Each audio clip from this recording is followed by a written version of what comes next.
Friends, எல்லாருக்கும் வணக்கங்க. இன்றைக்கி நம்ம கிச்சனில் அதிக சுவையோட பருப்பு பொடி எப்படி பண்ணுறேன்ட்டு பார்க்கலாம்.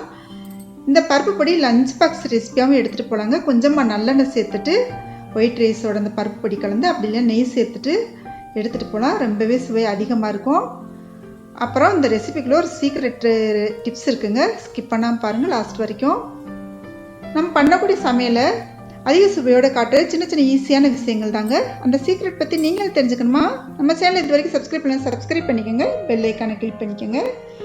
இப்போ இந்த பொடிக்கு 9 மிளகாய் வத்தல் எடுத்திருக்கேங்க, கருவேப்பிலை எடுத்திருக்கேன், 1 கப்பு பொட்டுக்கடலை, 1 கப் துவரம்பருப்பு, 1/2 கப் பாசிப்பருப்பு, 1 ஸ்பூன் மிளகு, 1 ஸ்பூன் சீரகம், ஒரு 18 பூண்டு பற்கள் தோல் உரிச்சிட்டு தட்டி எடுத்து வச்சுருக்கேங்க, பெருங்காயம் எடுத்து வச்சுருக்கேன். இந்த பொடி அரை மணி நேரத்தில் பண்ணி முடிச்சிடலாங்க.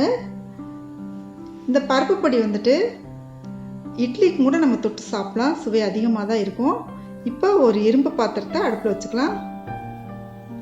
இப்போ துவரம் பருப்பை நம்ம சேர்த்தாச்சு. இப்போ மிளகும் சேர்த்துக்கலாம். சேர்த்துட்டு கலந்து விட்டுக்கோங்க. கலந்து விட்டுக்கிட்டே இருக்கணும். அப்படி இல்லைன்னு சொன்னால் ஒரு பக்கமாக ரொம்ப கருகிரும். அதனால் கலந்து விட்டுக்கிட்டே இருங்க. இது கொஞ்சம் ப்ரௌன் கலராக கோல்டன் ப்ரௌன் கலர் அளவுக்கு மாறின பின்னாடி பாசிப்பருப்பு சேர்த்தாச்சு. ரெண்டையும் சேர்த்துட்டு நல்லா வறுத்துக்கோங்க. மிளகு சேர்த்துட்டு இப்போ சீரகம் சேர்த்துக்கலாம். சீரகம் சேர்த்துட்டு வறுத்து எடுத்துக்கோங்க. இந்த டைமில் மிளகாய் வத்தல் சேர்த்துக்கலாம், கருவேப்பிலையும் சேர்த்துக்கலாம். இந்த கருவேப்பிலை நல்ல கலர் மாறாமல் நம்ம வறுத்து எடுத்துக்கணுங்க. பச்சை கலராக இருக்கும்போதே நம்ம எடுத்துடணும். இப்போ வேறொரு பாத்திரத்தை மாற்றி ஆற வச்சுக்கலாம் இந்த துவரம்பருப்பு எல்லாத்தையுமே. இந்த டைமில் நம்ம ஒரு பாத்திரத்தை அடுப்பில் வச்சுட்டு நெய் சேர்த்துக்கலாம். நெய் ஆப்ஷனல் தாங்க. நெய் சேர்த்தா அந்த பொடிக்கு வாசனை ரொம்ப டேஸ்ட் அதிகமாக இருக்கும். அப்படி இல்லைன்னா ஆயிலும் சேர்த்துக்கலாம். இப்போ பூண்டு பற்களை நல்லா கோல்டன் ப்ரௌன் கலர் அளவுக்கு நல்லா வறுத்து எடுத்துக்கோங்க. நம்ம இந்த ஆயிலோ நெய்யோ இதையும் சேர்த்து தாங்க பொடியோடு சேர்த்து அரைச்சி எடுக்க போகிறோம். நல்லா வறுத்துக்கலாம். நம்ம ஒரு டிப்ஸ் சொல்கிறேன்னு சொல்லியிருந்தேன். அது என்னென்னா, கருவேப்பிலையை டெய்லி ஒரு 5 கருவேப்பிலையிலேயே பச்சையாக நீங்கள் சாப்பிட்டுட்டு வந்தீங்கன்னா உங்களுக்கு உடலுக்கு தேவையான கால்சியம் சத்து கிடைக்குங்க.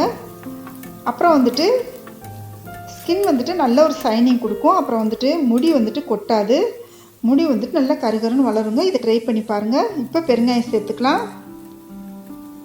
பெருங்காயம் சேர்க்கும்போது நம்ம சிம்மில் வச்சுக்கணுங்க அடுப்பை. இப்போ நம்ம ஆறி முடிச்சிருச்சு. இந்த டைமில் நம்ம மிக்ஸி ஜாருக்கு மாற்றிக்கலாம்.